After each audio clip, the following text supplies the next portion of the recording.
Okay. Yeah. Hey, we're on delay. Knows we're live. Yeah. Checkmate King 2. This is Whitework over. How's that, Ron? We got Rat Patrol for the 1960s on the horn here, but we're still on delay here. Oh, there we go.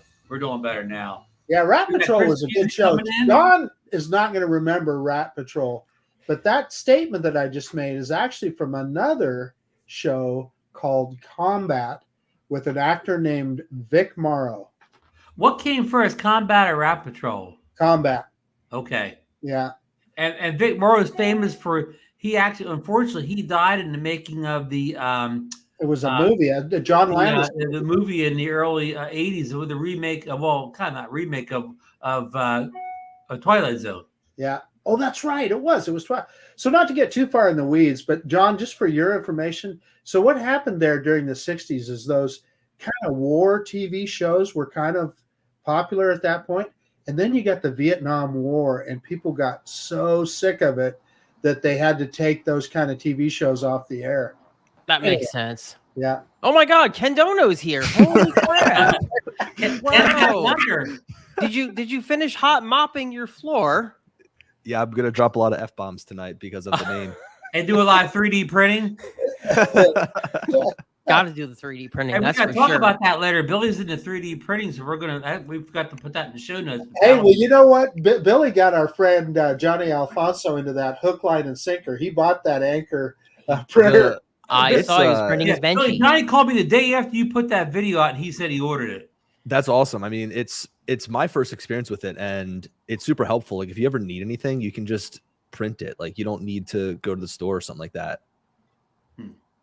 Cool. Yeah, cool. that one sounds pretty easy to use. Hey, we haven't even officially started the show yet here, guys. So, okay. 3, 2, 1. You guys have welcome into DroneNation. You guys have been live though. December 18th, 2023, our Christmas special. And you see Marcus and John in their festive gear. Billy and I kind of didn't get the memo, but Billy's kind of Secret Santa tonight, so he gets bonuses for that. So we got unfortunately our other co-host DeMarco Moore. He's on assignment in Chicago today, so he will not be able to join us today. But he did send his football pick in for me.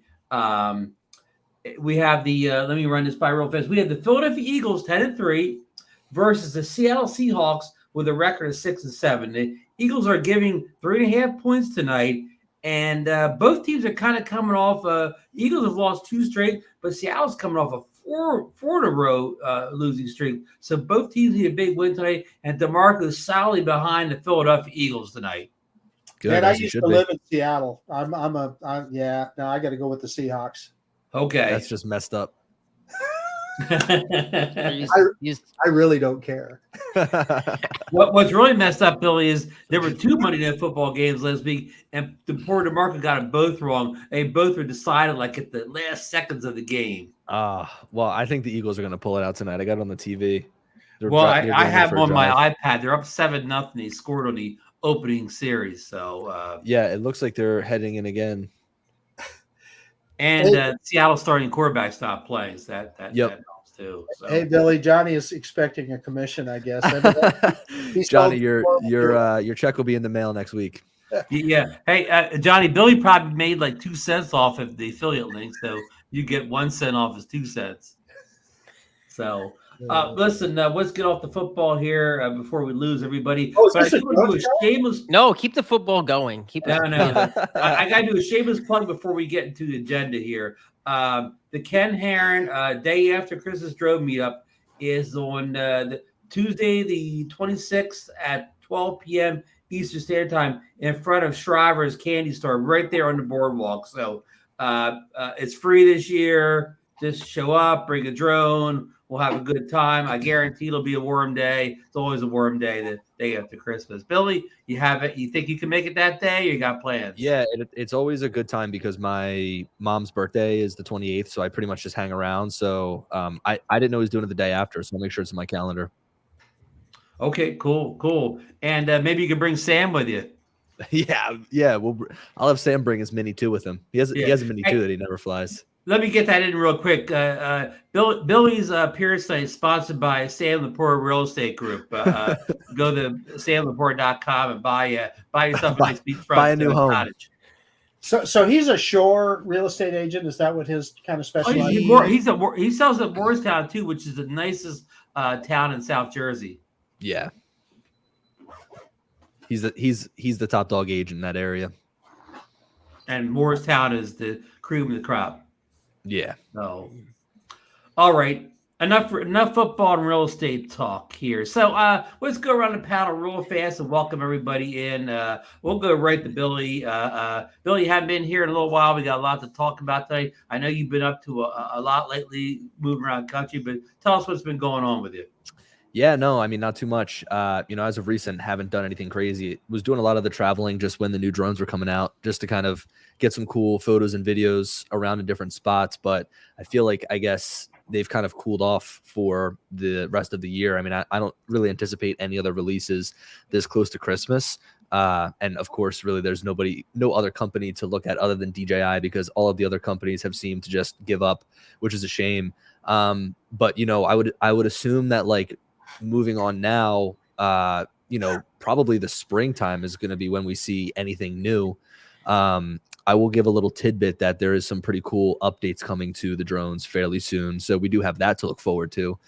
Some nice holiday updates.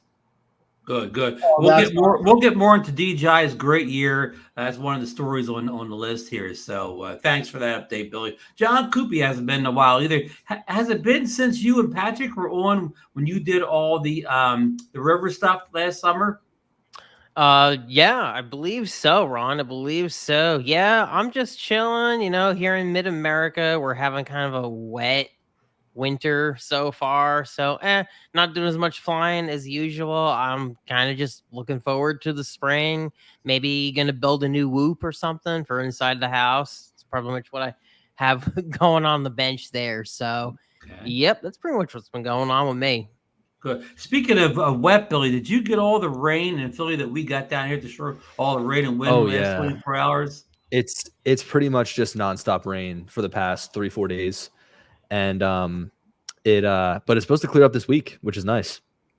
It blew my Christmas decorations off the house. It was so windy overnight. So I gotta put them back on tomorrow. But let's go over to the star of the show here, Marcus Crawford, with his new hat on. Marcus, what have you been up to? Well, I pretty much fly every day. I subscribe to the Billy Kyle style of being a drone enthusiast.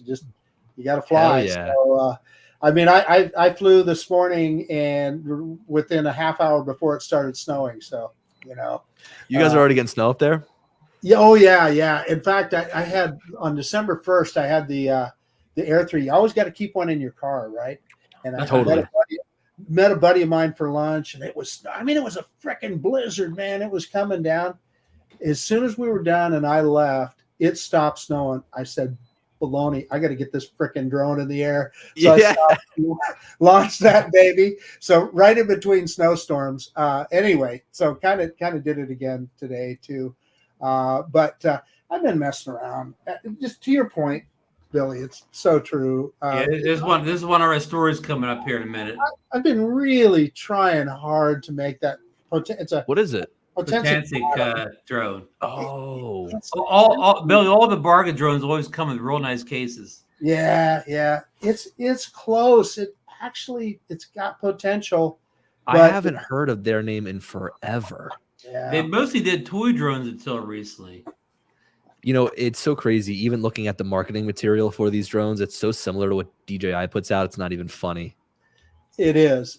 They all emulate DJI, as no question. Yeah. They're all DJI killers until you actually fly them, Billy. Yeah. Well, to that point, I flew this thing the other day, and I had the Mini 4 with me. And right after I flew this, I flew the Mini 4, and it was like, oh yeah, okay, this is how a drone is supposed to fly. So do you think that now with any new drone coming out, it basically has to be under the 249 gram category for anybody to care? Do you think that we've gotten to that point? We're close. It's weird how many people don't know the rules. And I bet you get these comments too, Billy. I get comments all the time. Case in point, the Mini 2 SE, that people are asking, well, do I need to put a module on it? No, it's under 250 grams unless you're Part 107 and flying commercially. No, you don't. Yeah. So yeah, it's weird how people don't know, but I'm totally with you. I think you're absolutely correct. Yeah, I'm going with Bill. I think going forward, anybody that doesn't have any aspirations for enterprise type drones or whatever, they're just going to make 250 gram drones and under. Yeah, I mean, I don't see many people. I don't know. I mean, the photographer in me loves trying to go with like a better drone with a better camera on it, right? I mean, that's what I would gravitate towards. But it just seems like now that they've been able to stuff basically the Air 3's camera in the Mini 4 Pro, you know, it's just kind of like what else would you need on top of that? I mean, you could use that for almost any type of photo or video shoot, and you have everything that you need. Good point. I'm gonna give you a little counterpoint though. The Air 3 is so much more athletic, so much more powerful. Oh my God, yeah. That you can do things with that. You can get the drone in position so much easier with the Air 3. So there's still a place, I think, for.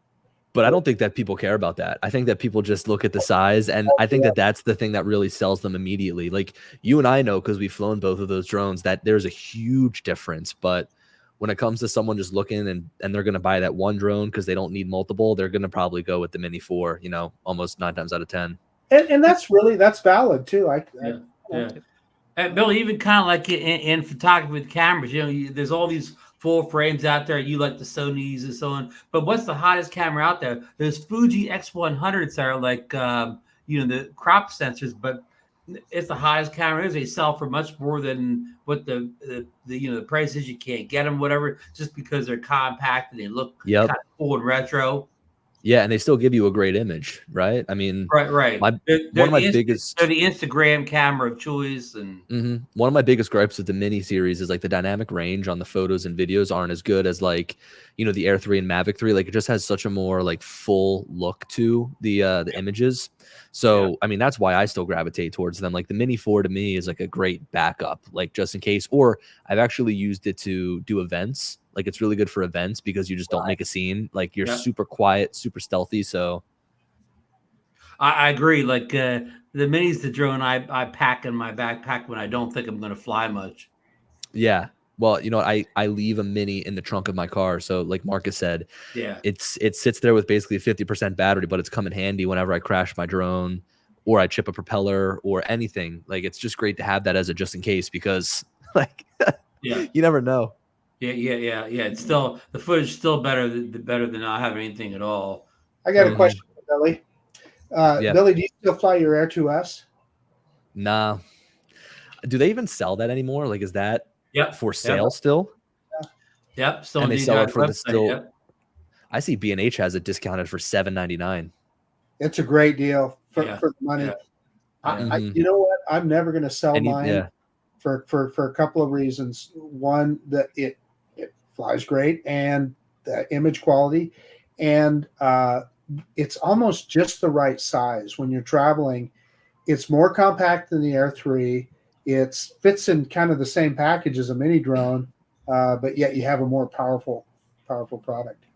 Yeah. So what do you think is going to happen with like, what do you think is going to happen with like the Mavic 4, for example? Do you think that they're trending towards larger drones? Like the Air 3 is almost the same size as the Mavic 3. So it makes me wonder if they're going to bump up and make that airframe larger to almost put it closer to like, you know, almost bridge the gap between Inspire and Mavic. That just has me wondering because like I look at what they could do with a much larger drone. If they could give us more performance, better flight characteristics, better speed, and just an overall better camera, I'm game. We're moving back towards the Phantom size. Well, because what Billy's getting at, I believe, and correct me if I'm wrong, a little bit bigger drone, you can put a more powerful gimbal on it, so it can fly faster, and that gimbal can still hold position. I'd be all in on something like that if it's still not too expensive, right?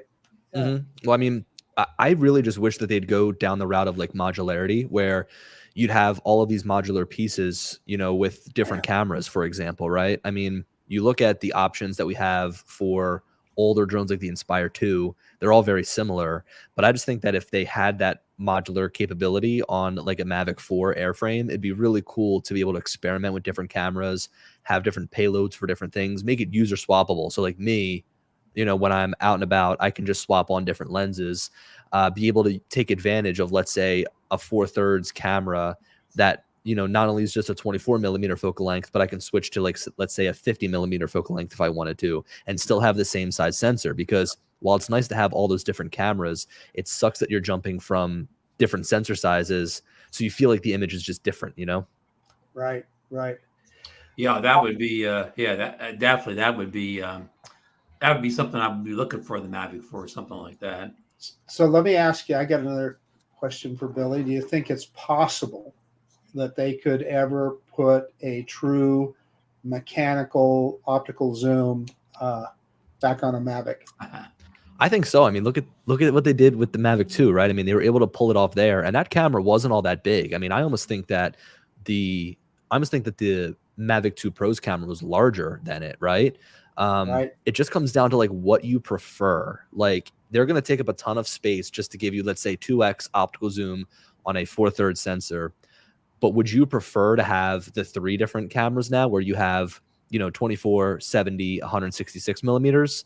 Like, so it really just comes down to like the personal preference. And that's why I think that coming out with different payloads would be so cool. They have so many different ways that they can go, like a photography specific, a video specific, a zoom specific, right?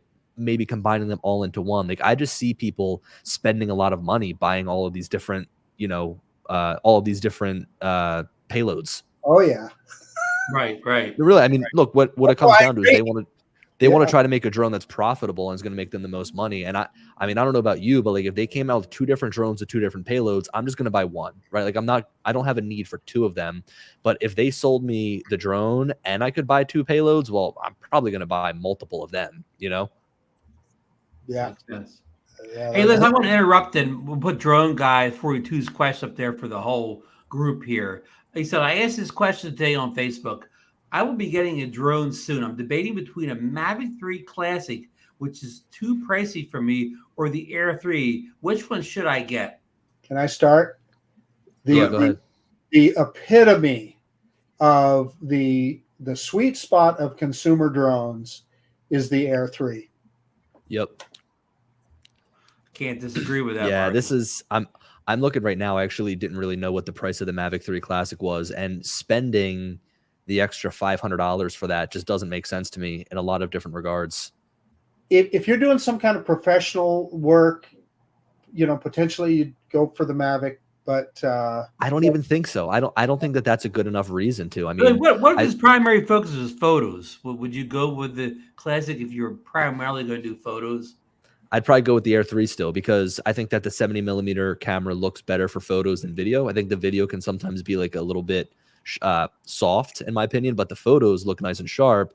And then you can also pump that up with like the texture, clarity, and dehaze through Lightroom.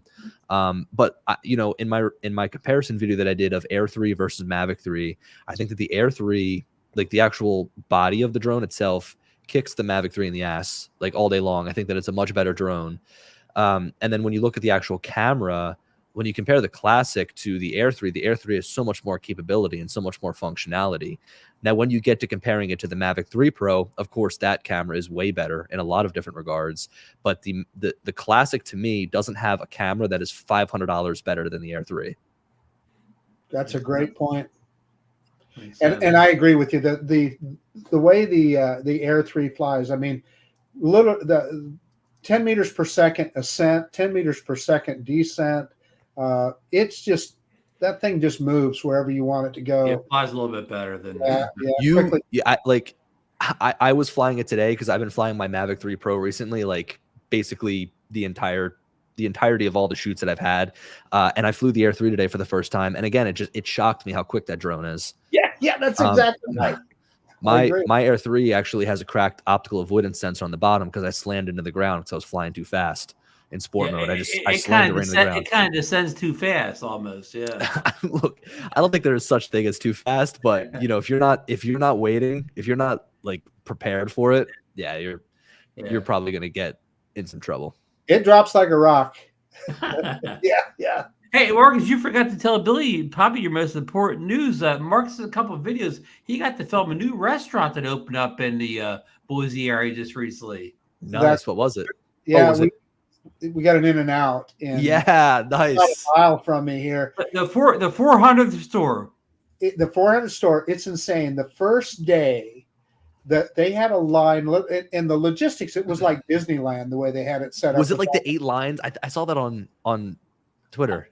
You need to watch my video. They had 5 different parking lots that they would cycle you through with rows in it, and one row, then the next row.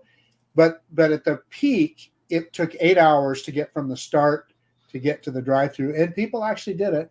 And then they set a record for the most food that they've ever served in an In-N-Out burger in one day. On that opening day, 9,100 hamburgers. That is insane. Marcus, this video's got some great views on it. Yeah. It's and there again, Billy, I used the Air 3 for that one because that 3x zoom was freaking perfect. Dude, this whole setup they have is absolutely crazy. Yeah. And look at the You line. actually had to back off a little bit with the 3x.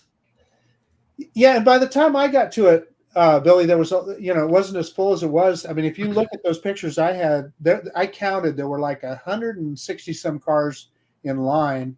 They could have probably got triple that the way they had it all set up. It's they must have been doing no indoor seating. Like it was just like you have to go in, grab your food, and go. They did do indoor seating, and so there are people that waited in line to go inside too. In How fact, does it look? What's that? Well, there's a Facebook group, a local Facebook group now. I can go on and I can check how long is the wait. Oh, that's funny. Yeah. I was just thinking that honestly, imagine if drone delivery existed, all those burgers, they would have really been in and out and at everyone's home. Hey, I mean, there you go. It makes the perfect case for drone delivery. John, why don't we gear the conversation a little bit towards you? Have you, because we haven't talked in a while, have you taken the time to fly the Avata or DJI's FPV drone, and what are your thoughts on them? Oh yeah, man. I flew the hell out of the Avata this past summer, and I love that drone. Really, really versatile drone. We did a little project over the summer with my buddy Patrick, One Eye in the Sky. We flew practically almost every boat ramp from west to east Missouri. We were catching these guys going on jet skis, and it was just the perfect drone to jump out, put it up in the air, and go catch these guys. And didn't have to worry about it going in the water because it had the GPS and all that. So I really, really enjoy the Avata. The only thing I have a complaint about is, damn, the sport mode is slow. I had to fly it full manual to get the speed that I needed in order to even catch those guys. That's really its biggest downfall. Yeah, I totally agree. I mean, I think that when you look at the Avata when it first came out, it was great, and I still think it's great. But now that it's aged a little bit, you're like, okay, there's definitely some areas that this thing can be improved upon. Obviously we've made some pretty big leaps in transmission, so being able to have a better transmission would be awesome. I think that we've made. I think that we need a stronger drone. I think it needs to be a little bit more powerful. Like, when you're flying in close proximity to, like, let's say a tower, or let's say you're in a park or something like that, it does feel quick. But when you get into open space and you're trying to get from spot to spot, you're like just sitting there waiting. You're like, all right, like let's speed this up a little bit. Yeah, John, people keep talking about a mini. Did you see some recent videos like Potato Jets where he has modded his yeah, I saw that, his Avata and got much better performance out of it? Yeah, people keep talking about the Avata Mini, but honestly, I think it would be great if DJI were to just refresh the Avata a little bit, make it just a little bit light. If it was a little bit lighter, I honestly think it would fly a lot better. But I don't know how they would make it lighter and then keep the same durability. So there is that whole aspect of it. Because I recently bought a JetRC Cinnabot 30, which is just about like the similar size compared to the Avata, and that thing flies so nicely for like a Cinewoop. It flies like butter, but the Avata still just feels so heavy. So it would be nice if they were to refresh it, even add a little bit even more flight time than it's already got, and make it a little lighter, and that would be great. Hold on that comment, Ron. You know what? Eddie is such a troll. So he came down to Philly and he's like, hey, I want to get the Facebook group going crazy. So I'm going to post something. And that's when he was like, sell your FPV goggles now. Right. So, and then I was like, man, you're going to start some shit here. And then in order to add fuel to the fire, I took a picture of like 3 drones I was flying on the ground, and then I scribbled a random area as if I was scribbling out a drone that I should have been posting a picture of. And people were like, what's under the scribble? And so I was adding a little bit of fuel to the fire as well. But no, look, I think that, like, if anything, they need to upgrade the FPV drone first. I think that an Avata 2 would be great and definitely welcome, but that FPV drone, I think, needs to be the first thing to get updated. With the camera, right? Camera, definitely. Yeah. I mean, camera, probably durability, probably modularity. You know, I think that performance-wise, it's great. I think it's fun to fly, handles well, you know, does a good job at what it needs to do. But when it comes down to the camera, man, it's so weak. It's borderline horrible, in my opinion. Almost everybody you see puts a GoPro or some type of action camera on top of it. But at least that drone can handle it. The Avata can't. So I got a question for you, John. So I know you and I have been talking a little bit about how regulations and stuff have affected FPV and build your owns, etc. And some of the vagueness around the rules and stuff. Do you think we're moving to a world where FPV is going to become Avata style drones, DJI FPV drones? To be honest with you, I just see a lot of stores just doing whatever the hell they want. We're really not seeing a huge regulation impact because of the whole, if it's a do-it-yourself drone, there's supposedly that little carve out for them to continue selling that. Like, I haven't seen any bind and flies over 250 grams being sold, say, with remote ID built in. Like, that's just what I've observed. I'm not seeing it really hit the market right now. Seems unaffected.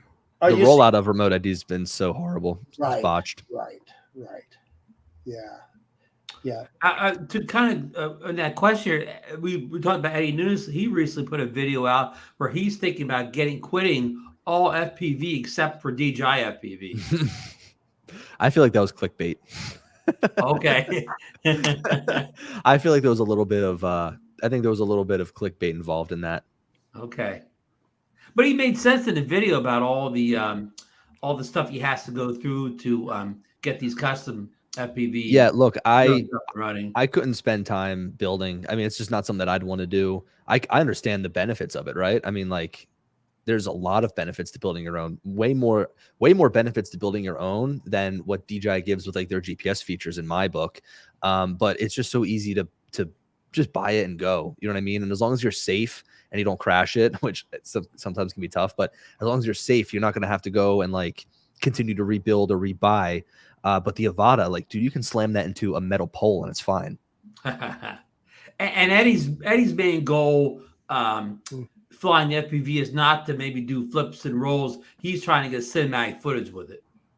Yeah, exactly. And that I do the same thing. You know, I'm not trying to do anything absolutely insane with that drone, and it does well, you know.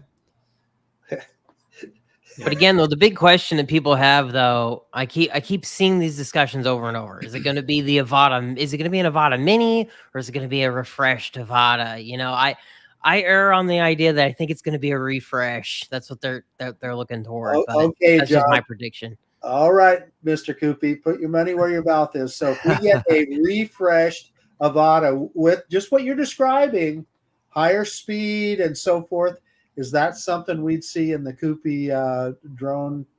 It's a possibility. It's a possibility. Yeah. You know, John, I kind of agree with you. I think the Avata is such a hit. I mean, we'd never get numbers from DJI, so we don't know this.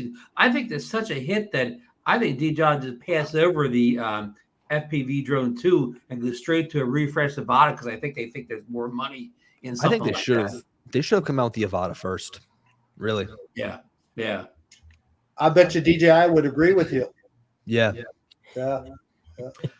Yeah, I mean, a lot of us, Billy, last year we went to the South Florida drone meetup. We saw people that did not have the Avata. We saw everybody flying that Avata around down there. And me, Marcus, a lot of us, the Johnny Drone Flyer, we all came home and bought the thing because we saw everybody, I got to fly like Mike Wrights or whatever. And then the goggles Integra came out, and the Motion 2 came out about that same time. And of course, the Integra goggles that allowed you not to have that thing, wire hanging off to the phone and all that or whatever. So that was a big selling point. You know what they have to do is let us use those goggles with our like Mavics and use the regular controller.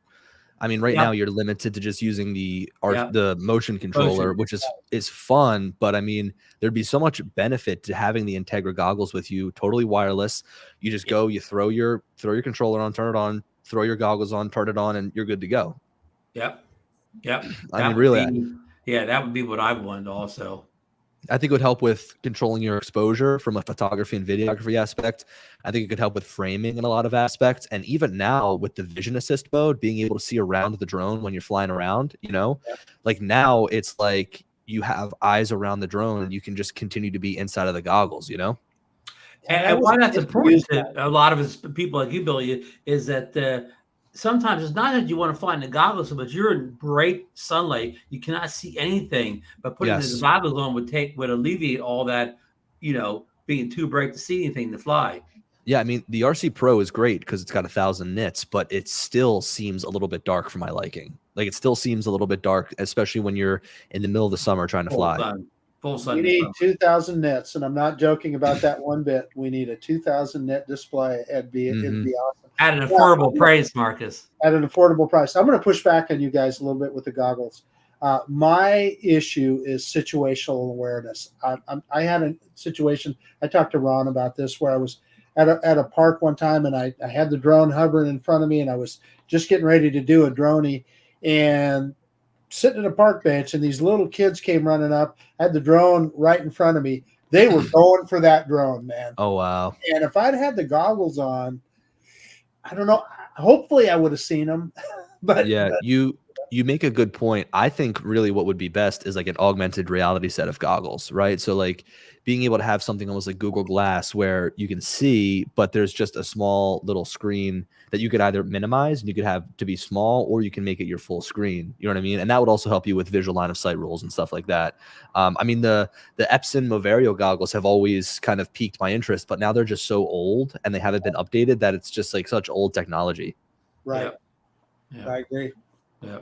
Yeah, speaking of augmented reality, I think that would be totally next level for FPV, where imagine just showing up to a field and your goggles are powerful enough to put up a course, all virtual objects to fly through. I think that would be so amazing. Yeah. But we're probably years off of having the computing power in there, but couldn't you just imagine how cool that would be to just be able to show up to a spot and like no damage too as you fly through all the gates and stuff? It would be so much fun. Oh, that'd be crazy. And hey, Lon, with the exterior cameras on the Goggles 3, that would be cool. I mean, we already see some pretty good pass-through technology on, the Meta Quest and stuff. So being able to have the pass-through from the cameras on the outside could alleviate, it could give you the best of both worlds. It could give you the ability to have that augmented reality view and see what's around you, but then also be able to quickly switch back. I've been saying it for years, and this is just not goggle related, but I would love some voice controls with the drone, like being able to tell it to do certain things, and you can switch like settings on the fly. I think it'd be huge.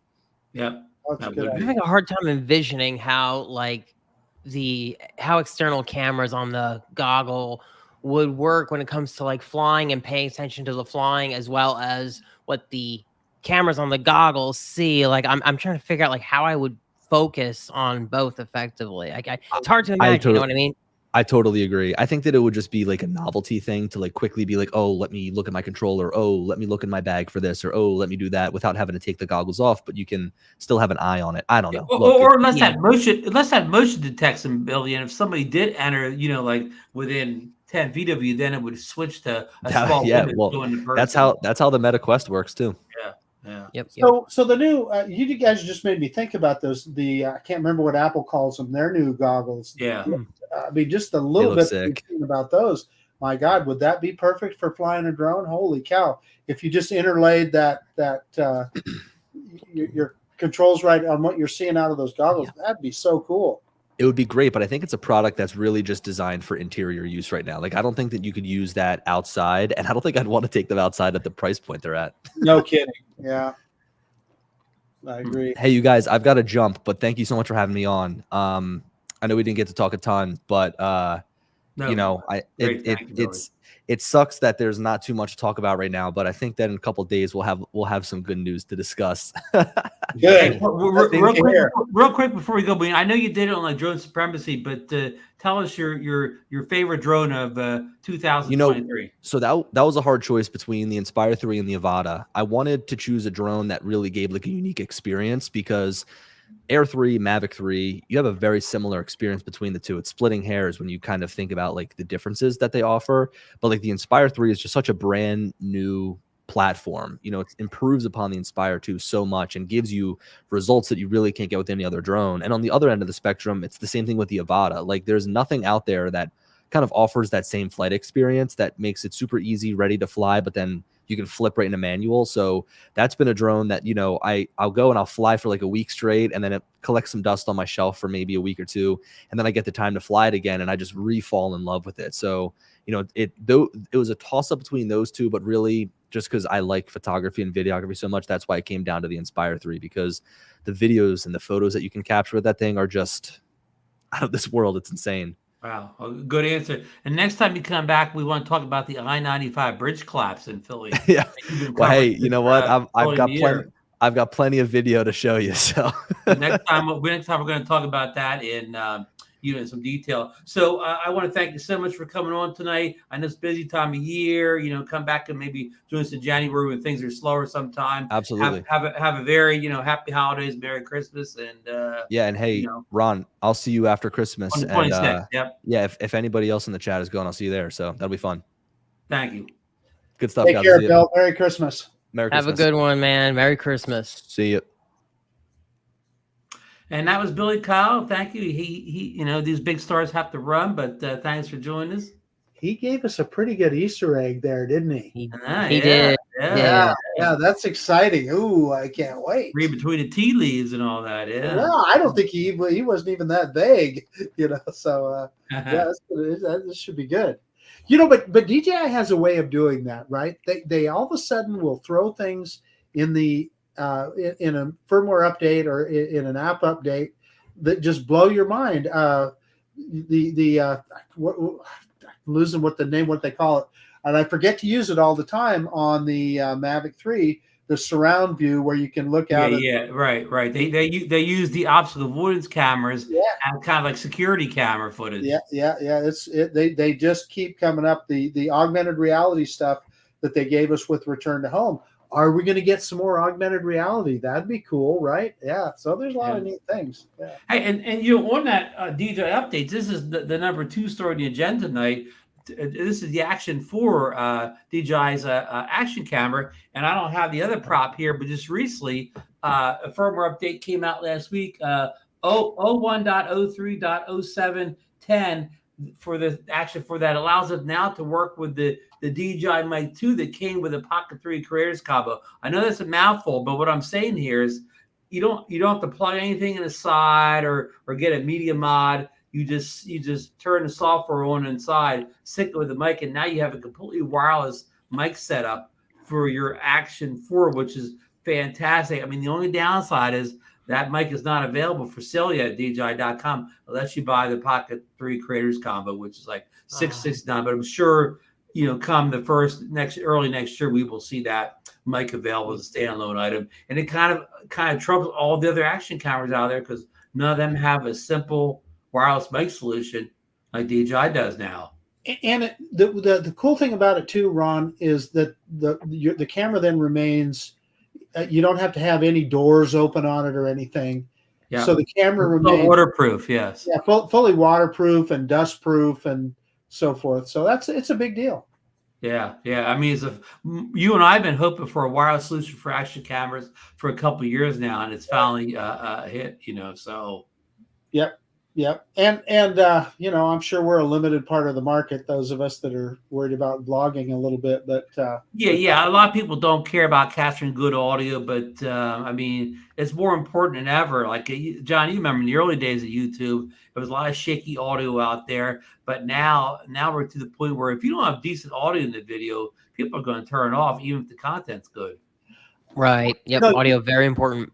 I agree with both of you, but I am shocked at some of the big time YouTubers that I watch that often their audio is just crap. I mean, it's true. Yeah. And I'm not talking about drone. I'm talking about, you know, I watch some automotive channels and some other things where, you know, they're just using the audio off of their GoPro or whatever. And, you know, if they happen to be holding it close, it's good. If it's out here, it's not. Yeah. So, updates like this are you know, really cool. So, okay, let's get into number 3 story here. I mean, this is a story we covered for a couple weeks in a row here. It's a Potensic Atom. I didn't write Atom here; I just wrote Potensic. Has a new firmware update for the Atom. Does it correct all the signal and connection issues that Marcus has been experiencing? Now, Marcus, Deep breaths, Marcus. Deep breaths. You just put this video, was it yesterday or today or something like that? Yeah, yesterday I put one up where I did. Out there to see, and people have been following you, know that you've had your ups and downs with this drone, some crooked horizon, and I mean signal loss that I haven't seen in a drone at this price for a couple of years, right? Yeah. So here's the good news. That firmware update it seems to me, now I have not flown, you know, with those kind of updates, you need to fly a lot before you can definitively say that it cured something. But the Horizon, the last couple times I've flown it since I did the firmware update, seems to be in good shape. The problem with this guy is the connection. It seems to really be sensitive to Wi-Fi interference, etc. So, yeah, I mean, I don't know what to say. It's hard if you can't. The problem is, if you don't know where you're pointing the camera, what's the point of a camera drone, right? So you've got to have a good FPV feed and a good connection to be able to see that. So now, Marcus, let me interrupt for just a second. Now, you know, I've never asked you, and I should have asked you a long time ago. This signal issues, is this only with your FPV feed, or is it a control signal issue too, where you lose control of the sticks to the drone? If that's mostly it's FPV, but it is also control. In other words, I've had it go into return to home. Gosh, when it's 100 meters in front of me. So that's control. But the main thing is, you know, you're trying to get a shot in it, and sometimes it's just the feed stuttering, you know, and that's bad enough.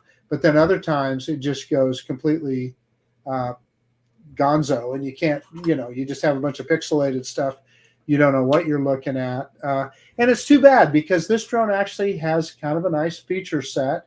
And the camera, listen, I don't want to, it's not what the kind of quality that we get from our DJI drones, but it's good enough. It looks okay. And that's good enough for a lot of people that buy a $400 drone or a $300 drone. If you just buy the basic kit, this thing's $300. So anyway, it is disappointing. So what I did today, you actually moved to a second location and tried it, right? I did on the video that I posted yesterday. I moved to another location and still saw issues. What I did today was I got my Google Pixel 6 out, and I thought, well, will it fly any better with an Android? I use an iPhone 15. I thought, well, could it be an iOS issue? So I took that Android phone out, and yeah, it was maybe incrementally better, but not much. So yeah, so this one's going to go back on the shelf. There's no point in getting it out, for me at least.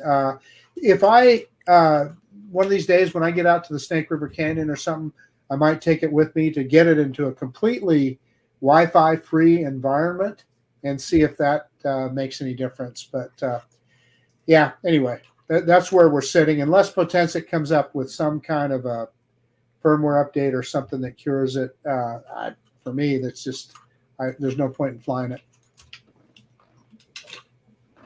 And kind of puzzling, they asked you not to put more videos of them, but didn't offer to send you another unit in case like a lot of people say you got a lemon. You'd think they would send you another unit to, to dispel that lemon theory. Or yeah, you would think, but that's entirely up to them. And you know what? Yeah. I've enjoyed working with them. They're very friendly, and I've tried to be constructive with Potensic on trying to solve the issues, and they've kept me appraised of firmware updates and potential solutions and so forth. But I'll tell you what I think. I just don't think they have a robust transmission system like we see on our DJI drones or our Autel drones. I think it's that simple. Prone to interference. And folks, we're not down on Potensic here. I've had Potensic toy drones in the past that flew good for toy drones. So I'm not down on Potensic either. In fact, it's a shame that they seem to have a lot of potential with this drone. And other people say they don't have these issues. And I wouldn't say that those people are probably telling the truth. But here's what I always say. Quality control is such an important issue. You can't really have a drone company where, one person gets a drone that works right, the next person gets one that doesn't work right.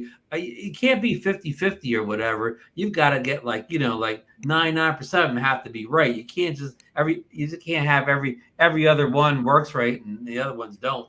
Yeah, and I get a lot of those comments. They say mine works great. I'm going, oh, that's awesome. But I also get comments from other people that are saying, well, gee whiz, I see exactly the same thing. So to your point, Ron, you got to do better. They have to 99.9% of them have to be perfect. Yeah, the reviews for I'm just looking at the reviews for this drone, and I mean, wow, 1,991 ratings, and there's tons of good reviews for drones like this, and I just that just shocks me because I would never consider spending that kind of money on this drone. Not that it's awful, but it just, to me, obviously, because dare I say, we know better, right? To just spend a little bit more and get something where you don't have to roll the dice. I just couldn't imagine it. But, Amazon is a very powerful marketplace, obviously, right? And when you search for drone, this is the kind of stuff that comes up. That's exactly right, which is why I do the videos that I do. So, right. Hey, John, what you can't underestimate is the people out there that get pulled in by the features. Like this Potensic has waypoints and features that the bargain DJI drones don't have, and they get pulled in by those, all that those stuff. Features like the waypoints and all the, the fancy things that the bargain DJI drones don't have. There's a lot of reviews on here. First time drone pilot, a true unbiased review, and they just 5 stars. They absolutely love it. Another one was saying that they were worried that the video would be glitchy or not actually 4K, but they apparently not. They were amazed by the video quality. I'm just sort of So do you see Hike and Fly has a comment there about turning off of this? Listen, I got to tell you, I have tried all kinds of little tips and things like that people tell me to do with the drone, and that I get you. Apple Pay service, it's transmitting a signal, right? And so is the NFC on Android. However, I see that still as a drone problem, not an Apple Pay problem or an Android problem. You got to build a drone that has more robust than that those kind of things. People are going to fly it with their mobile devices. So, I mean, I'm just saying that I'm done messing. Yeah, listen, the transmitter. If there's a problem with interference at the transmitter from something like that, then it's not shielded correctly, or something inside is not shielded right, basically, to prevent that interference from happening to begin with. I mean, so to your point, John. So people were telling me that my Apple Watch was interfering with the transmission on the drone. So at one point today, I took my watch off, I put it in my truck and closed the door and got way away from it. Still had problems with the drone. So I don't know. People are always gonna come up with something, dude. They're always listen. It's funny because I got the same thing, right? Every now and then, there's always somebody in the comments saying the video sucked because you're using the older iPhone, or they tell me, oh, your Fitbit did it. It's like when I used to wear a Fitbit, so like I get it, you know. And I don't understand where some of these comments come from either. Like maybe they got one and it works great, but it didn't work good for me. So like it doesn't mean I did anything wrong. I'm just glad I don't deal with this stuff anymore. Marcus, what do you think the market's going to be like for these drones as the years tick on by? I mean, I tell you what, the toy grade market, it was so popular years ago. So I don't, but now that some of the DJI stuff has obviously come way down, the entry level stuff to get something good has come way down. I just wonder, what are these guys making sales on? Well, I think you nailed it earlier when you were talking about the power of Amazon. I think you absolutely nailed that, John. I will say this, they're getting better. I mean, the things that this drone, it actually flies really good. It's got really good GPS. It's super stable in the air. It's got the features. I've tried all the features on it. They all work as advertised. So that's good. Yeah. Because sometimes you get those and not even the features in the app don't even work. Of course, none of that really matters if the drone, if you can't get a reliable signal to fly 100 feet from you, though.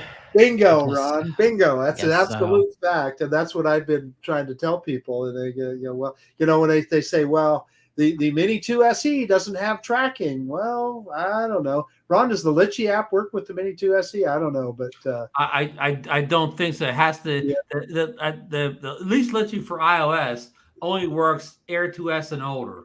That's what I thought. But in any case, just give me a good link. Just give me a good video link. I don't need all those bells and whistles and all that crap. Yeah. I mean, but we're drone enthusiasts though, so we think completely differently compared to some other people.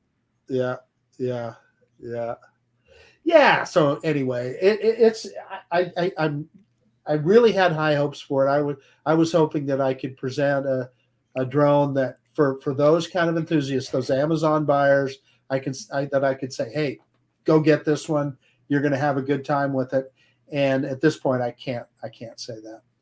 Intel Maxell Multirotor says the Bugs 3 life is over. Yeah, indeed it is, man. Indeed. Ron, you remember the Bugs 3? I just sold my Bugs 3 this summer.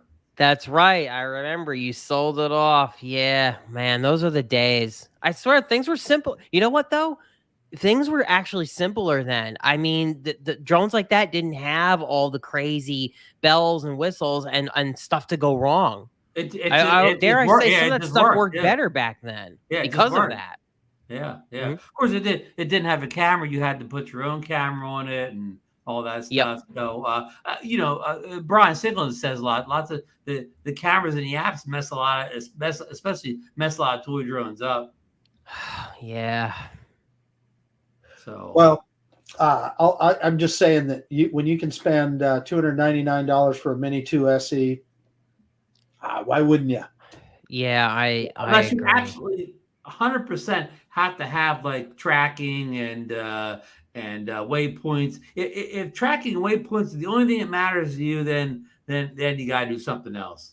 Okay, here's the thing, and you've said this before, Ron, and I know John will agree with this too. The thing about waypoints on drones like this Potensic and some of the cheaper, they have waypoints, but they're a very simple version of waypoints. Yes, the drone will fly from one waypoint to the other, but you don't have the ability to change the altitude or tell it what to do at each waypoint or set a point. Often, some of them have it, but most of them don't. Set a point of interest or things like that. It often flies very robotically. And exactly right. Not doesn't give you a cinematic look. Yeah. So some of those features that people think they have to have on those cheaper drones, you know what? I'm going to tell you, you get what you pay for. Yeah. Hey, John Matty brings up a comment in the chat here. I had a blast with my Hubsan 501 SS. And the funny thing about that, John, is I bet you when that Hubsan 501 SS first came out, I bet you it was close to $299. Yeah, it might have been. Yeah, it actually might have been at the time. But So one thing imagine to remember comparing is the Mini 2 SE for when it's on sale for $299 to the Hubsan 501. I mean, they're not even the yeah. same leg. Yeah, but the difference between then and now is what I mean. What was your option if you wanted a halfway Yeah. decent Yeah. drone back then? What the Yeah. Spark, and you were going to pay $500 for the Spark, right? I think that was the baseline, and it didn't come with a controller. More than that, probably, yeah. Yeah, no controller. You're right, No John. controller. Yeah. The controller was 150, so Yeah. you were still going to pay at least like $650 for a Spark kit. I mean. I always forget about the Spark. I wish I'd have kept mine. And you know what, John? On the timeline there, I'm almost sure the Hubsan 501 SS or any 501 predates the Spark. So more to your point, if you want a GPS drone, you either was $299 or under for this Hubsan, or you were $1,000 for like a Mavic or a Phantom 4 type drone. Mavic Pro. Yeah. So. Yeah, price-wise, they made a lot of sense in that era, even though now they seem to overprice what you can get for the Hubsan 501 SS was first available October 2017, so it was right around that time. I think that the Spark was also available. Yeah, pretty close. That's pretty close timeline. But again, I mean, it's a totally different world because of the price, the cost of entry to get something way better than that. And the Hubsan 501 had a built-in camera, correct? And it was a piece of, terrible. Yeah, it was horrible. Yeah. Oh, yeah. But I mean, for a camera in its era in the toy drone world, it was okay. I'll tell you what, if you can still find them for a decent price, I know it's not the best in the world. We're selling them for $99.99 around Black Friday. Yeah. Yeah. The SEMA is still a great little quad to learn to fly on. I mean, if you just want to fly manual and just learn how to, fly that kind of drone line of sight, the SEMA is still a great little toy for $50. Yeah. Hey, but I can see most people just skip and don't bother with that stuff anymore. They go right to the Mini SE because they don't need to, you don't really need to learn to fly that stuff before you jump on a Mini. Technically speaking, the Mini SE is perfect for is not the drone enthusiast like us, but the casual drone user, the guy that wants to take video when he's out on his boat or he's out with his camper or whatever. That's where they just want to get an occasional aerial picture or aerial video. That's where that little Mini 2 SE is just golden. Hey, you know what Maddie just sent me? Maddie just sent me a picture of his Bugs 3 Pro, and it's really funny that you sent me that photo, Maddie, because let me show you something. You see this that I have here? I have the Bugs 3 Pro sitting right next to me. There's a reason for it. I didn't get a chance to bring it up. Billy Kyle sent this to me way back when. He actually reviewed this freaking thing. He reviewed the Bugs 3 Pro, and then when he was done with it, he was cool, and he sent it out to me. I was going to bring it up tonight, but totally forgot. Billy, and that's a drone we were really looking forward to, Bill. Yeah. John. Yeah, I went back and I watched his video today. That drone coming out. I went back and he watched his video on it today, and he was saying that the Bugs 3, the transmitter, had telemetry on it, and not even the Phantom 4 transmitter has telemetry on it. But yeah, it's amazing how far we've come from stuff like this.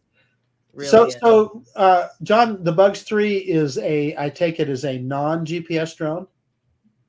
Actually, this one, the Pro one. The Pro version is a GPS one. It was their first one with the GPS, but it had these really weird restrictions on it. Like, I think there was like a height limit, Ron, if you remember right. Like no more than like 150 feet. And then it would actually send you back down if you hit that ceiling. Some really weird, weird restrictions. Yeah. And John, I believe the Bugs 2, which is GPS, came out before the Bugs Pro. Yes, there was the Bugs 2 as well. Yeah. Yep. And the Bugs 2 did not have that height limitation. No, it did not. No. But either way, interesting time. This improved the Bugs 2 by having the camera mount and all. I mean, yeah, but look, what kind of video you can get from this? This is just unbelievable that we used to use this stuff. Don't tell me Jello. Oh, yeah, you know it, man. Yeah.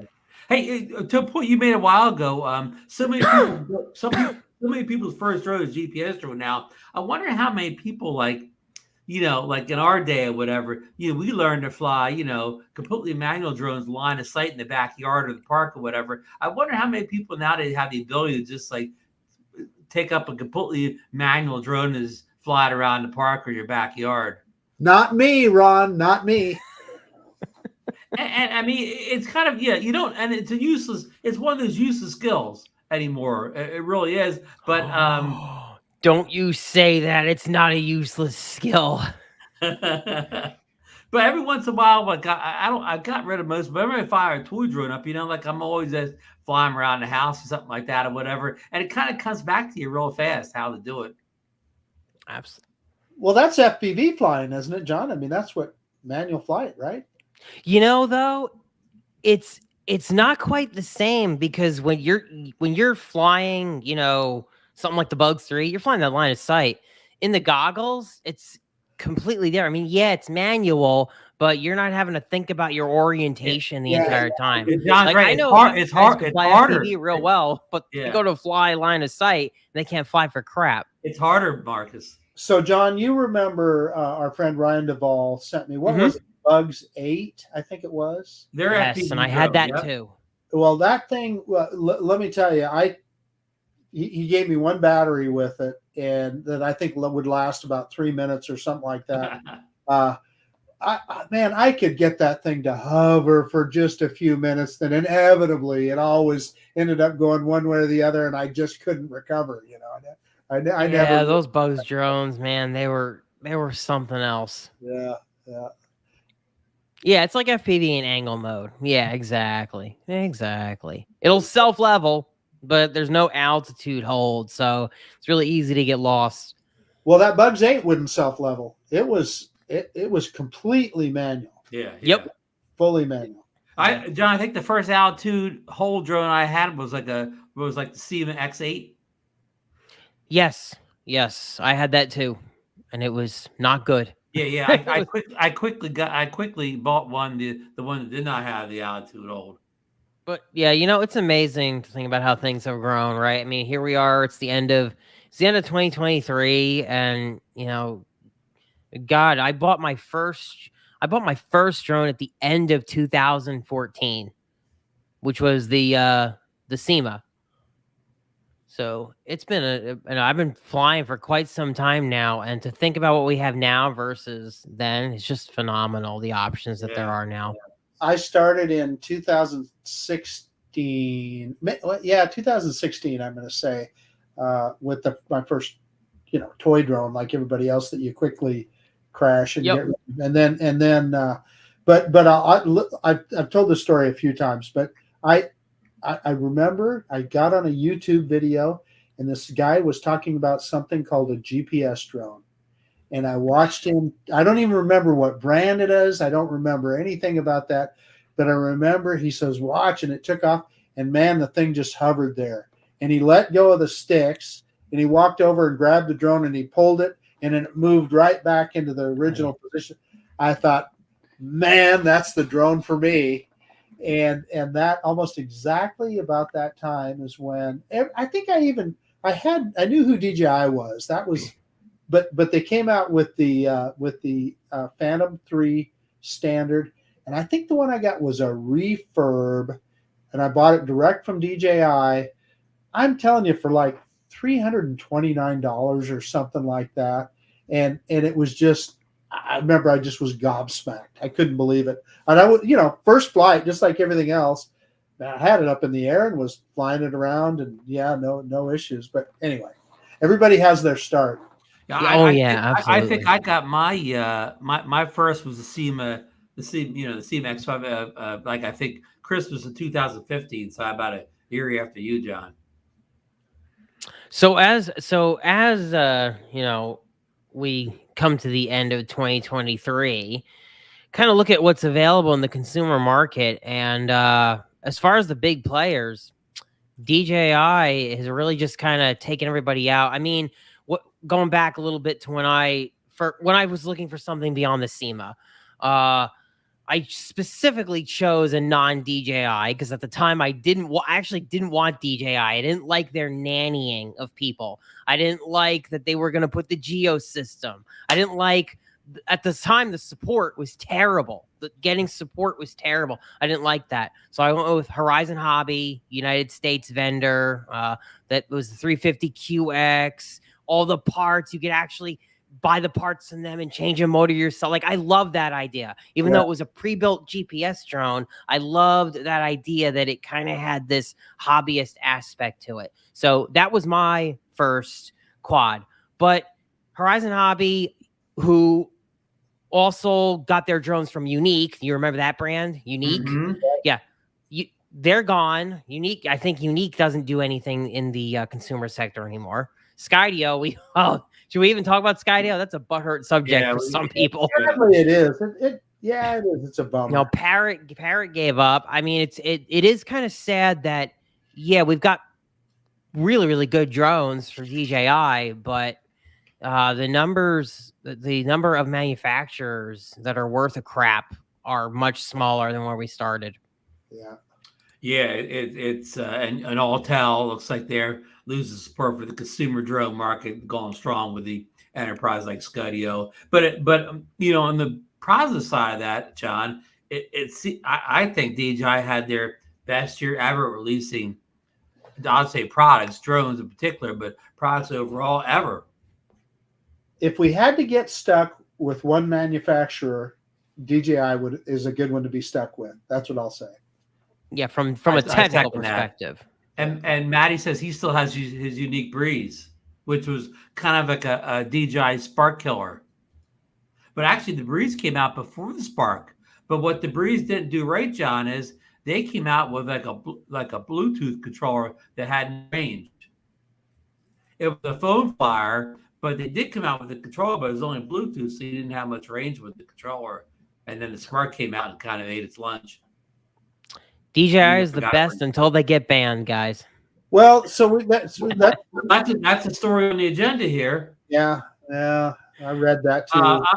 Number 6. This was most of what I've taken here was from a drone DJ article that's featured in the DroneNation Facebook page group. American Security Drone Act. Boy, that sounds impressive. Into the FY 2024 NDAA. This is like stuff from the Congress, the bill. It stated issued Thursday saying prohibiting federal agencies from purchasing or operating non-secure drones, especially those produced by Chinese firms. It is necessary step in protecting our nation from cyber risk, espionage, and sabotage. And I'm just paraphrasing because this article went on and on and on. But at the end, this is Drone DJ again, quoting, they even gave the kind of anonymous line here, DJI and Alltel, and any individual and business using their craft have been warned. So they're kind of, predicting doom and gloom, even for consumers, not just enterprise users.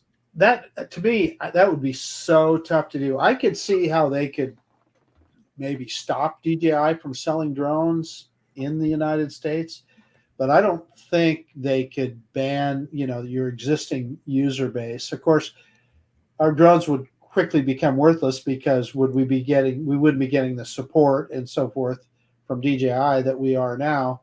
I struggle with that. I mean, because they're the only player in the marketplace. Who are you going to replace them with? Well, remember a lot of this funding for all these rules and regulations are from, I can't think of an agency, but it's kind of a conglomerate of American companies that are kind of investing in drones. And they supply a lot of money to have these bills be brought up in Congress. Now, a lot of money are contributed to the congressmen and senators who try to enact these bills. There's nobody that would love to fly an American designed and built drone than me. I'd love it if it was on the same par as DJI, but there is none. There is Skydio. I mean, all the American companies are interested in the enterprise, the more lucrative enterprise market. Right. right? Because if there is a silver lining to that bill, I know that from what I saw, it's not as bad as everyone thought it was going to be, because they added an exception for state, local, and territorial law enforcement and emergency services, where nothing in that act, and you could read it, it says nothing in this act shall prevent a state, local, or territorial law enforcement or emergency service agency from procuring or operating a covered unmanned aircraft system purchased with non-federal dollars. And another thing, Section B said continuity of arrangements. The federal government may continue entering into contracts, grants, cooperative agreements, or other federal funding instruments with the state, local, and law enforcement agencies under which a covered unmanned aircraft system will be purchased. So basically what I'm trying to say is there was this fear that it was going to put a freeze on all these local agencies out there being able to even touch any of that stuff. I think at least that appears to have been quelled with that exception in there. Somebody can correct me if I'm wrong, but that's what I saw. So at least there is that. You know, I don't know about you guys. I'm just not going to spend a bunch of time worrying about it until, somebody starts telling me I can't fly my drone. Yeah, I mean, Well, it wasn't for I'm not consumers. picking It on wasn't drone- a consumer thing. It was more going to be a thing that was going to really hurt a lot of local, like Fire my department. county would have been hurt by it. Emergency, first responders who have spent a lot of money on this stuff would be hurt by it, because then they wouldn't have been able to buy new stuff or even touch it. That was where it was going. But it looks like this is very limited to don't directly spend federal money on it, and the federal government is not permitted. And to be fair, let's be honest. And maybe this is not popular opinion, but DJI has been shady in the past, and it's not necessarily a bad thing if the federal government is a little cautious about some of their hardware. That's just my opinion. No, I agree with you, John. It isn't just a black or white issue. I totally agree with you. There's nuance to the thing. I wish that we could be more. I wish they could be more upfront with us about what it is, what the fear is. I mean, I know part of it is that we just don't like the idea that DJI is supplying products to the Chinese to use it to oppress people like the Uyghurs, etc. I get that. That's something I can understand. Explain to me if the Forest Service is using a DJI drone that is totally not connected to the internet, that doesn't transmit anything to anybody else, that they're using it to help fight fires or whatever. How does that hurt us? That's what I want to know. And nobody's ever made that clear. Yeah, I mean, like I said, this is why I'm glad they put the exemption for state, local, Right. Places like that, because that needed to be done. When the ban came down in Florida, there were so many people complaining, saying, you're just going to ground our whole fleet overnight. Like, this is ridiculous. You can't just do that either. So there's got to be some kind of balance. And to be fair, some local government use of DJI's products, even in the worst case scenarios, there's not necessarily that much to be gained from them. So, it's all a risk assessment. It's an individual risk scenario for each situation. And John, I'm not. Well, Marcus's point, actually, I'm not sure that this information. Let me quote here about cyber risk, espionage, and sabotage. That information did not come from this coalition of drone companies in America. So supposedly providing this information to the senators and congressmen that are making these bills or whatever, because they don't keep anything secret in DC anymore, and we still have any hints of any of this espionage or sabotage. So I have a feeling maybe they're getting all this info from the people, the coalition of American drone companies that do not want to see from the political action communities, the lobbyists.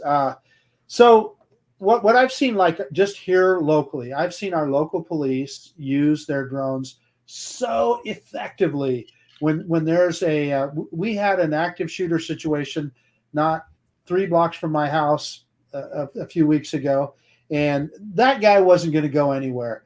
They had drones in the air, and of course they cordoned things off and stuff, but there was no way that guy wasn't going to get away. And if you don't, the police, there's police helicopters, but just think how much easier it is to launch a drone and be able to follow somebody, and where are they going to hide? So we need that. Well, the other thing is, what's the national security threat too by continuing to allow that kind of thing to go on? I mean, that's the whole thing.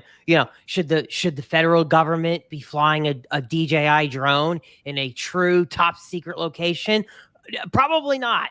All right. Probably. Yeah. Not. Oh, yeah. Exactly. But if one of their drones is being used for a search and rescue op, I have a really hard time seeing what the risk is. Yeah, or the Forest Service is using it to evaluate a forest fire or whatever. Yeah, I mean, I'm with you. That they don't have to send a big helicopter over. There's a guy in his pickup. He can launch the drone and go see. Oh yeah, it looks like it's spreading this way. Right. Yeah, so anyway. I'm glad. Like I said, I'm glad to see that they have that exception in there, and I think that that seems to absolve a lot of the fear that a local authority who had a DJI drone or was thinking about purchasing one would end up running into problems if they did so with getting more federal money or anything like that. Like, I feel like Section 10 kind of cleared that up, and so this didn't end up being near as bad as we thought it was going to be. But who knows? Someone can tell me if I'm wrong. Well, and the thing is, I agree with you, John. Again, I'm going to go back to the fact that I'm just not going to worry about it till we see an actual bill in front of Congress that spells out in words of one syllable, Marcus, you can't fly your DJI drones anymore. Then I'll get upset, right? But until then, I'm not going to worry about it. Or FAA comes knock on your door. We need all your drones. Or I feel like that's not likely to happen, but who knows? Registered, aren't they? I registered everything. Oh. Get them on registered now. Hey, let's look at Maddie's question in the chat here, or his comment actually.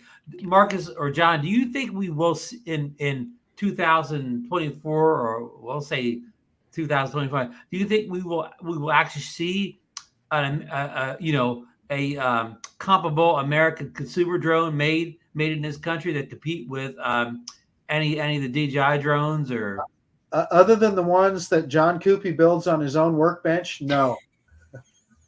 Okay, so no. You don't see this competition happening. No, it'll be too expensive. I'm dead serious. If it came down to something like that, I would be talking to my friend John Cuppi about building a GPS drone that I could fly and be good with.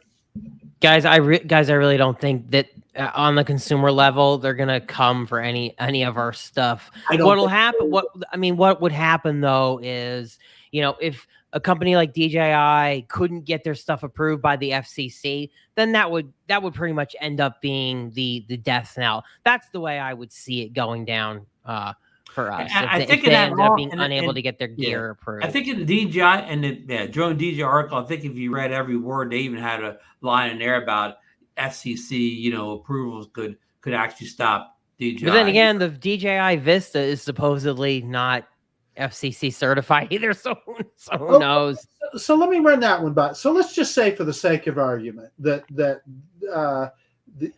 DJI got on whatever that list is they call it, Ron, entity list, and the FCC can no longer approve any of their products. So that includes their cameras and anything that transmits a signal, right? I guess they could sell them, but you would have to have a ham license to operate them. I guess that would be one way. To build a drone reviewer would be the only one still flying with his ham. But to your point, John, it would essentially put them out of business, right? I mean, I just don't see DJI continuing to sell their stuff if they can't get on the FCC's grace, so to speak. But who knows? I could be wrong. Yeah, so and long term, they could always do the strategy the car manufacturers. They could just start making drones in the U.S. Well, here's like Honda and Toyota did in the 80s. Here's the point that I was going to get to, Ron, by telling that story, is that what kind of retaliation would you then see from China? That would they say, and they're already pushing back on Apple products in China, would they just say, yeah, nobody can buy an Apple iPhone or Apple Watch in China anymore? You know, that would be bad. That would be bad. Hey, speaking of Apple Watches, has nothing to do with drones, but did you see they lost some kind of a lawsuit and they're going to stop selling the watch like on the 21st? Maybe. We'll see. Yeah. We'll see. There's still legal maneuvering We'll see. going on. We'll see about that one. Yeah. So, but my point is there could be retaliation. That's the point that I'm trying to make is, you know, what if they? I'll give you a better example. Geopolitics is very complicated. Right. So American automakers love the Chinese market because it's such a huge market for them, right? What if they said, hey, you know what, Ford? Sorry, man, you can't sell cars here anymore. They could do it, couldn't they? If we can tell them that they can't, you know, they can't sell drones here, they can make it tough on American manufacturers too. So there's a two-way street. Yep. Well, listen, I have a lot of stories in here that I was not able to talk about stuff, so we're just going to skip them over. DJI did release a new 4D 8K cinema camera, a new Ronin last week, going for a cool $12,838. But you can always upgrade for $35.99 if you have the previous model here. And you've got one of those coming, right, Ron? Well, I'm under NDA still on that, so we'll talk about that in a future show here, folks.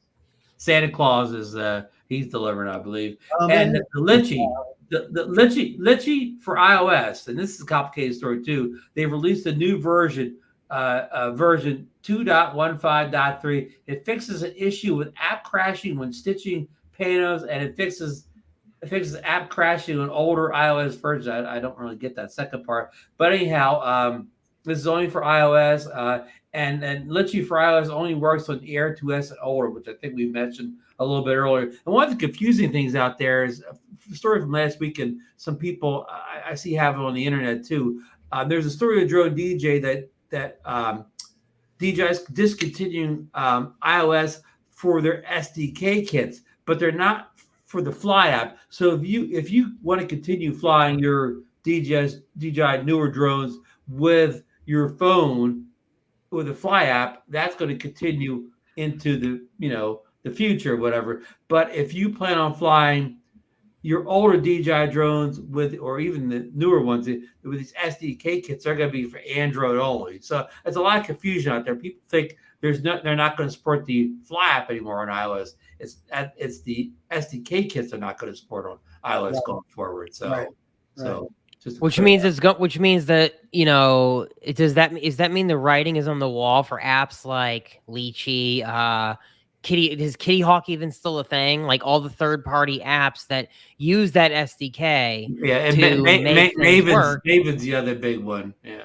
So let me tell you why that was already the case, no matter what DJI did, John, because they're going to the all-in-one controllers, and hooking your mobile device up to fly your drone is becoming a thing of the past. Yeah. Mark is exactly right. DJI is pushing us all to buy the controller built-in screens, and they'll all be Android devices. Plus, for the enterprise, for people who want to use these apps for mapping and things like that, DJI wants you to buy their enterprise drones and enterprise software. They do not want you doing enterprise work on consumer drones with third-party apps. Right. It's a little bit scary because then they don't have to worry. Well, conceivably, eventually they won't have to worry about having any kind of restrictions whatsoever through an app store, so to speak. I mean, right. So what I will say is DJI's business model is very similar to a company that we know, right? They learned from the best. Right. Yeah, they won a walled garden. With their products. So that makes sense. So we're gonna throw this out there question for everybody, but for the whole panel too, about 2024, was a great year for DJI products and not such a great year for other people because they didn't even really try in drones and action cameras. Insta360 and GoPro are still giving DJI a run for small pocketable type cameras or whatever, but nobody shows. But well, I'll go to John first. This could be any type of drone. It doesn't have to be camera drone, FPV drone. What are you looking forward to in 2024 as far as anything drone related? Drone hardware, drone cameras, anything drone related. Oh man, that's a really good question, man. I'm gonna be honest, I'm pretty content right now with what I have. I'm still rocking the DJI Legacy, the original FPV system. I'm invested. I got money in the Vistas. You're happy with your goggles and controllers and all that stuff? Yeah, I mean, I'm pretty happy right now with the transmitter that I'm using. I mean, yeah, sure, maybe something could be better or whatnot, but I'm actually pretty content with the things that I have. I would if DJI goes up to say the 04 air units. I'm starting to talk like self-build. If they do that, I sure hope that they start to make more different types of cameras for it, because right now for the self-build FPV community, I got to be honest with you, the 03 air unit is just not a drop-in replacement for the original Vista. It's just not. It doesn't fit in all builds of all sizes. And the camera selection, I mean, you are stuck with just that one camera from DJI still. So I sure hope that if they do an 04 air unit, or they just continue to make more cameras for the existing 03, that would be really, really nice. Because right now the Vista, even though it's a really old air unit, very versatile. There's a lot that you can do with it. DJI 04 air unit. Yeah, well, I mean, I'm saying that we know 04 exists, right? I mean, we know that 04 exists, and we also know that the goggles, right? I think the Integra will connect to the Air 3, which is 04, right? So I'm seeing down the road maybe an Avata coming out with 04 in it, and then from there on maybe granted, there's no evidence, by the way, that any 04 air unit or any of that exists, but I'm just thinking, if we go down that path, I sure hope that the new unit is even smaller and that they make a wider array of cameras. But yeah, I'm actually pretty happy with the gear that I have, man. I'm not really hungry for anything new. I mean, I'm still using the Insta360 Go 2, and that thing still does really good for what I use it for. I throw it on my little micros, and it goes. I'm actually looking at getting the GoPro Bones, believe it or not, because the price on that has basically been cut in half. I mean, you can get those for what, $200, $250 right now. So I'm actually looking at getting one of those. Makes sense. Yep. Marcus? What you're looking forward to in 2024 and the drone related? I think Billy gave us some pretty good clues when he was on. So with regard to FPV, like an FPV2 or a Cinewoop version of an FPV drone, possibly maybe both, right? But that's kind of out of my wheelhouse. I'm a camera drone centric guy. Camera drones rule. What they could do for us, and Billy touched on it. Give me a drone with a higher top speed. I like flying fast. Problem with the camera drone is it's got to be able to control that gimbal, right? So that kind of creates a bigger drone with a bigger gimbal and more powerful motors. I'd be all in. Billy also touched on a modular system. Wouldn't that be cool if we saw some kind of a modular system on, I'm just speaking for camera drones now, so that you could pick what works best for you, but you have this airframe that can carry it.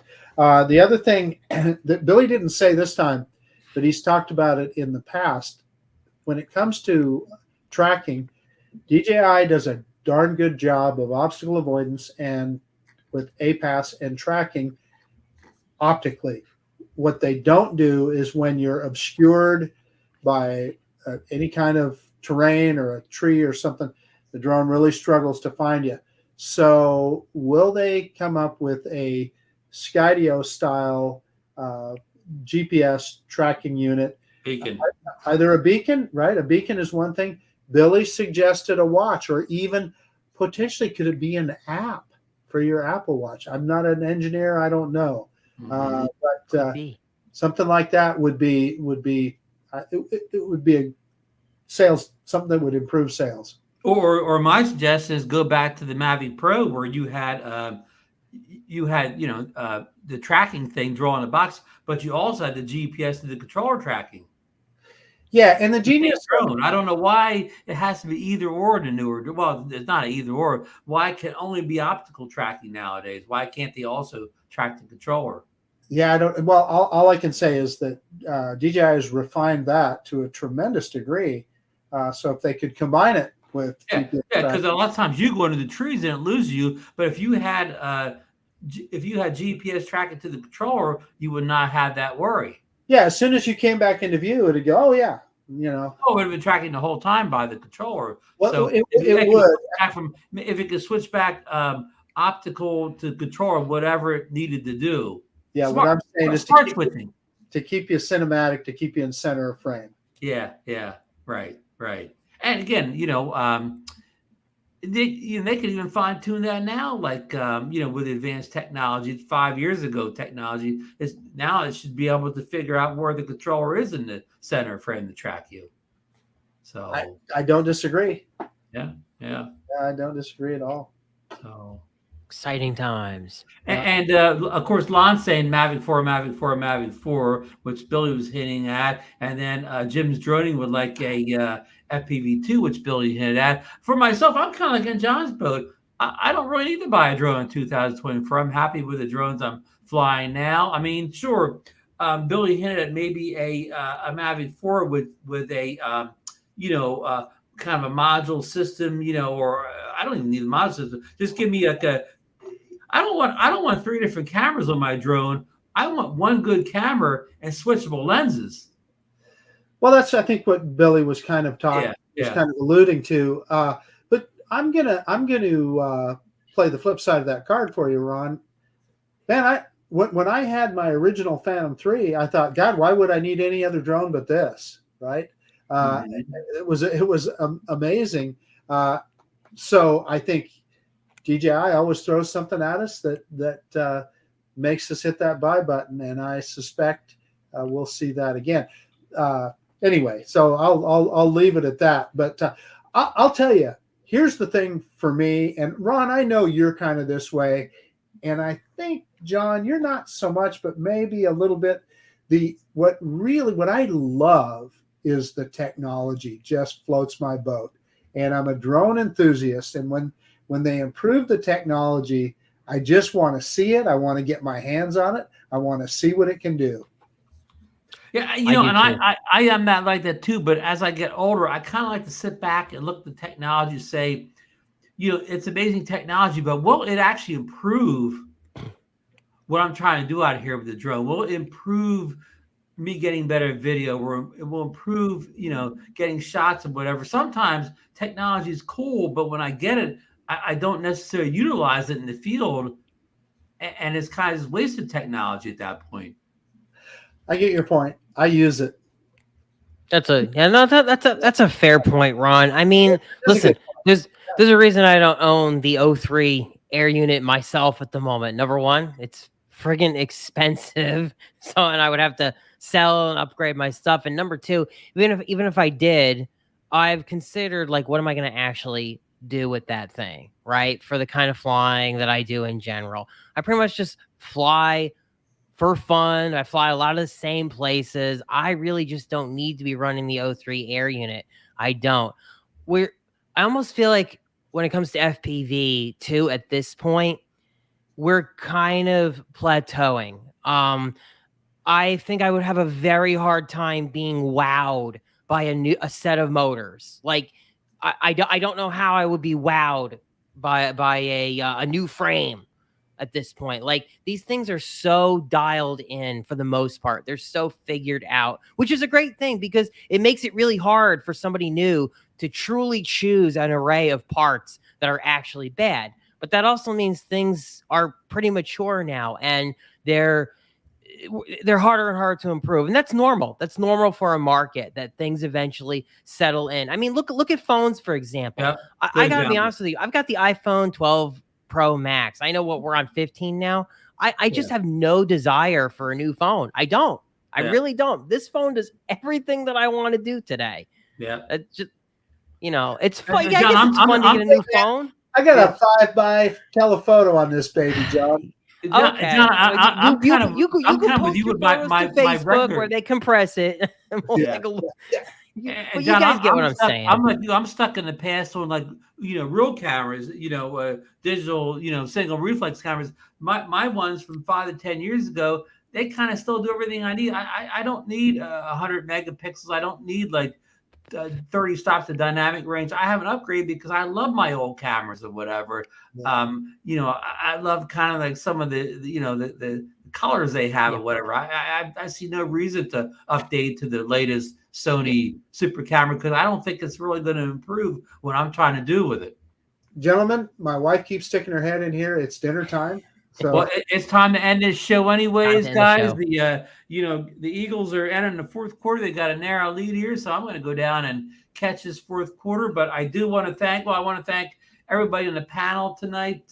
John for being kind of our almost guest co-host sitting here for DeMarco tonight and helping us interview the big star Billy Kyle out there. Billy had to run, but we'll get him back on the show soon enough to discuss some of this stuff. Things will slow down in January. Absolutely. We need to hear from him about 3D printing. I wanted to talk so much about 3D printing with him. It's such a shame. Yeah, well, we will when we get Billy back, we will get you back. Well, you better get Johnny on that show. Johnny will be on there too, Mr. 3D printer. And who knows? Maybe I'll have a 3D printer. Honestly, I'm more excited about buying a 3D printer in 2024 than I am about getting any drones. Like that Bamboo, I seriously have my eyes on that Bamboo A1. So. You're the only FPV pile on YouTube that's not doing 3D printing. Here's the thing, Thanks. John. I can see where 3D printing is important to somebody building FPV and doing what you do. Yeah. It is. For me, it is, and I bum parts from people all the time. I find myself bumming parts from friends. But I never wanted. The reason I stayed away from a printer is because number one, it's just easier to bum parts from somebody who has it all dialed in perfectly, right? If you got friends who can print for you, it's easier and cheaper to just do that. But number two, I've been looking for a printer that is more of an appliance, right? Where you get it and out of the box, it's configured, ready to go with very little to actually do. John, you're looking for the camera drone of printers. I'm looking for the DJI 3D printer, Ron. Exactly. Because I already have a hobby that I fiddle enough with. Yeah. Like I didn't need printers to be another thing. Yeah. So no, that's good. So we get Billy back on. We will get you booked on the same show. So let me continue on here. I want to thank everybody who joined us, not only in the chat tonight, but people have joined us in the chat for the whole year, supported the show. Guys, over 1,000 subscribers. Everybody out there, have a happy holiday, Merry Christmas. Whatever you're supporting. We will not be on next Monday because it is Christmas Day, but we hope to return New Year's Day in 2 weeks. It may not be a big show. It may just be Marcus and I or whatever, but we hope to be back 2 weeks. So in that meantime, have a great Christmas. Anybody that's going to the Ken Heron Boardwalk Meetup on the 26th, I'll see you on the boardwalk in front of Shrivers. So that's my goodbye. I'll let John and Marcus say their goodbyes. Good night. Good night. You guys take care. Have a Merry Christmas. Merry Christmas. Stay out of trouble. Yeah. Merry Christmas. We won't sing Christmas